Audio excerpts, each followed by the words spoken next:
আল্লাহ বলেন, ইযহাব আনতা ওয়া আখুকা বিআয়াতি ওয়া লা তানিয়া ফি যিকরি।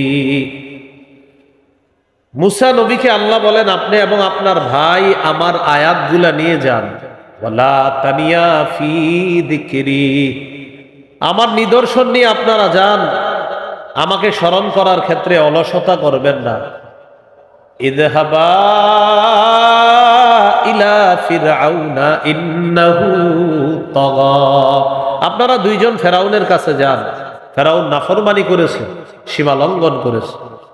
ফাকুলা লাহু কাওলাল লায়্যিনান লাআল্লাহু ইয়াতাযাক্কারু আও ইয়াখশা, আপনারা দুইজন ফেরাউনের সাথে নরম ভাষায় কথা বলবেন, নরম ভাষায় দাওয়াত দিবেন।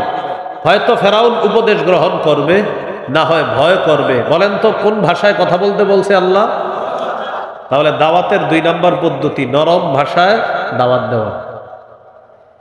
3 নম্বর কথা বলেন কর্কশ ভাষী না হওয়া। বলেন, সবাই বলেন, কি ভাষী না হওয়া? কর্কশ ভাষী না হওয়া।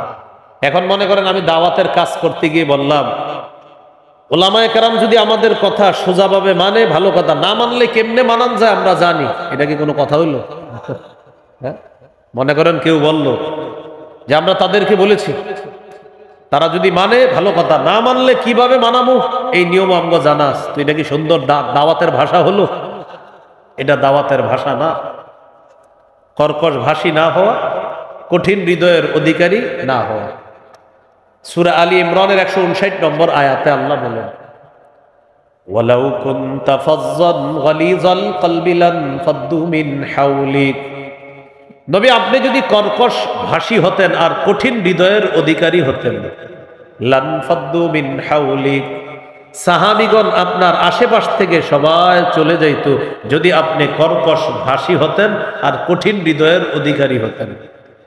তাহলে কর্কশ ভাষী হওয়া যাবে না। যিনি দাওয়াত দিবে, দায়ী হবে দাওয়াতের কাজ যিনি করবে, তিনি কর্কশ ভাষী হওয়া যাবে না। এখন গুরুত্বপূর্ণ একটা অংশ,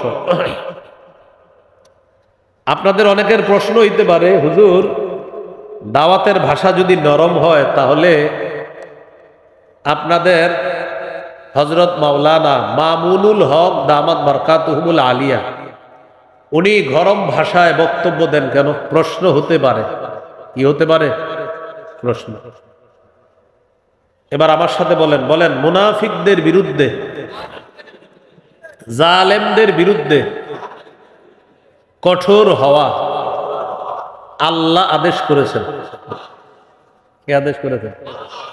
এবার বলেন জালেমদের বিরুদ্ধে, মুনাফিকের বিরুদ্ধে সতর্ক বার্তা হিসাবে কঠোর ভাষা প্রয়োগ করা কোরআনেও পাওয়া যায়, হাদিসেও পাওয়া যায়। এই যে হযরত মাওলানা মুফতি হাসান জামিল সাহেব হুজুর শেষের দিকে ভাষণ দিলেন না করা, তো আপনারা আজকে আমার বয়ানের পরে আল্লাহ জানে যাওয়ার সময় হয়তো বলে ফেলতেন, আচ্ছা আপনি না বললেন নরম ভাষায় দাওয়াত দিতে, হুজুর গরম হইল কেন? এজন্য উত্তর শিখে নেন, জালেমের বিরুদ্ধে, মুনাফিকের বিরুদ্ধে গরম হওয়া এটা কোরআনেও আছে, হাদিসেও আছে। সূরা তাহরিম, বলেন কোন সূরা? 9 নম্বর আয়াত। কত নম্বর বলেন? 28 পারা 20 নম্বর পৃষ্ঠা। সূরা তাহরিম 9 নম্বর আয়াত। কত পারা? কত পারা? কত নম্বর পৃষ্ঠা? কোন সূরা? মুনাফিকিনা ওয়াগলুজ আলাইহিম, নবী আপনি কাফের মুনাফিকদের বিরুদ্ধে লড়াই করেন, ওয়াগলুজ আলাইহিম তাদের বিরুদ্ধে কঠোর হন। কি হন? ওয়াগলুজ, কঠোর হন, আলাইহিম তাদের বিরুদ্ধে। তাহলে মুনাফিকদের, তাহলে আমাদের দেশের কোন আলেম যদি মুনাফিকদের বিরুদ্ধে, জালেমদের বিরুদ্ধে আর মাজলুমের পক্ষে কঠোর ভাষা ব্যবহার করেন, এটা দোষণীয় না, বরং এই কথাও কোরআন সুন্নায় পাওয়া যায়। এবার প্রশ্ন হলো, মাওলানা মামুনুল হক হাফিজাহুল্লাহ সহ আরো অনেকে যেই ভাবে, যেই পদ্ধতিতে, যে স্টাইলে বয়ান দেয়, দেখি এই স্টাইল হাদিসে আছে কিনা। যদি থাকে আজকের পরে আর কেউ সমালোচনা করবেন না। ইবনে মাজাহ হাদিসের কিতাব ৪৫ নম্বর হাদিস। কানা রাসূলুল্লাহ সাল্লাল্লাহু আলাইহি ওয়াসাল্লাম ইদা খাতাবা, নবীজি যখন ভাষণ দিতেন, বলেন কি দিতেন? ইহমাররাত আইনা, নবীর চোখ লাল হয়ে যেত। চোখ কি হইতো? লাল হইতো কেন? ওয়া আলা সাউতুহু, নবীর আওয়াজ উঁচু হয়ে যেত। কি হইতো? তাহলে মিলান, চোখ, আওয়াজ, ওয়াশতাদ্দা গদবুহু, প্রচুর রাগ হয়ে যাইতেন। কি হইতেন? তাহলে এবার মিলান পুরাটা। এখন আমাদের দেশে বিশেষ ইবনে শেখুল হাদিস তিনি যখন বক্তব্য দেন, দেখেন একটা কথা হলো আপনি ওনারে দেখতে পারেন না, এটা এক বিষয়। দেখতে পারেন না বলে ওনার কোনো কাজ যদি সুন্নাহ মোতাবেক হয়, সেই কাজের বিরোধিতা আপনি করতে পারেন না। আসল কথা হলো কি জানেন, আমাদের দেশে একটা নিয়ম হলো, আমি যারা দেখতে পারবো না, হ্যাঁ যদি সুবহানাল্লাহ পড়ে তাও বলবো আপনি সিনটা এত জোরে বললেন কেন? আপনি বায়ের মধ্যে একটু এরকম হওয়া উচিত ছিল, হায়ের মধ্যে আপনি টানটা মনে হয় একটু মাঝারি দিয়ে ফেলছেন, মানে দেখতে পারি না তো এই জন্য আমি কিছু একটা বাইর করতে হইব। তো এটা তো ঠিক না। আসলে এটা কি ঠিক না? এটা ঠিক না। ওই হুজুর বললেন যে অনেকে আপনারা দাড়ি রাখেন না, কিন্তু এটা বুঝেন যে না, দাড়ি রাখা আসলে জরুরি, কিন্তু রাখি না, আমি ইনশাল্লাহ রাখবো, বা আমি দাড়ির বিরুদ্ধে না। কিন্তু কি বললেন, যদি এরকম হয় যে আপনি দাড়ির সমালোচনা করেন, দাড়ি নিয়ে কটূক্তি করেন, তা আপনি ইসলাম থেকে বের হয়ে যাবেন। তাহলে অনেক ভাই আছে আমাদের, যে ভাইয়ারা দাড়ি রাখতেছে না, ইনশাল্লাহ আমরা আশাবাদী রাখবে, কিন্তু তারা দাড়ির বিরুদ্ধে না। কিসের বিরুদ্ধে না?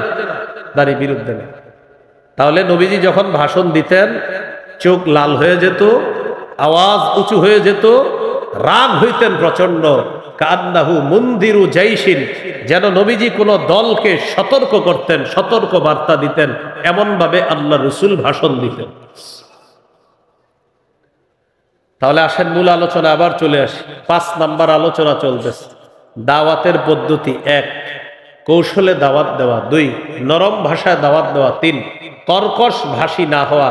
এখানে আবার শিখছি প্রয়োজনে মুনাফিকদের বিরুদ্ধে, জালেমদের বিরুদ্ধে কঠোর ভাষা প্রয়োগ করার সুযোগ আছে, এটা নিয়ম আছে। আল্লাহ কথাগুলা মনে রাখার তৌফিক দান করেন।